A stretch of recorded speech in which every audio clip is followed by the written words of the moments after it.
Good morning, Abuja. It's been a wonderful time on the program so far, and I know you enjoyed our regulars.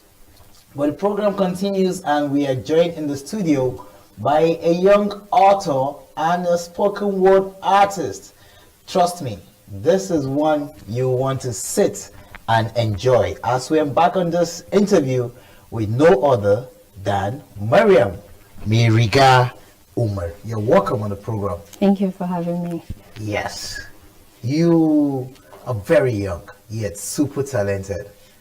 That is amazing. You're a writer. Let's explore that part. Why writing? Why do you love to write? I've had the impulse to write ever since I could make sensible sentences.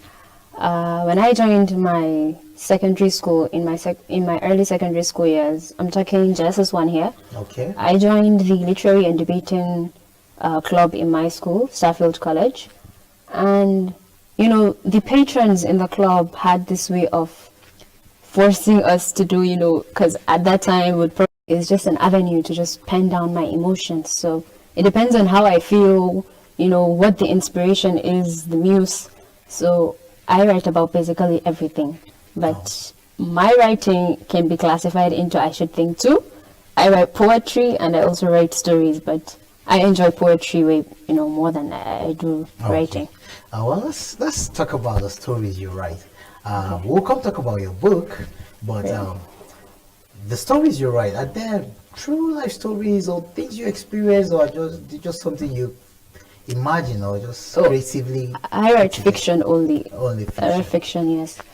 But I think probably maybe in the future I'll try writing non-fiction. Something maybe like an autobiography of myself, I guess. So, inshallah. That's amazing, inshallah. And now let's, your school played a pivotal role in polishing this artistic trait that you already have, obviously. But let's come back home. What was the perception like at home? What was the support like from parents, family members?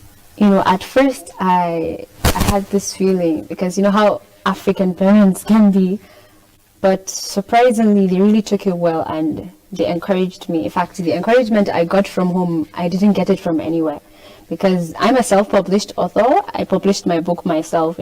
My parents there to support, day in, day out. I always, talked about my ideas with my mom. So whenever she, gave me an idea, I would transfer it to an idea book. It's a book where I keep lists of imagery, overhead bits of real life dialogue, and anything I feel might come in handy in future. So my family played a huge role. I don't think I would be here without their support.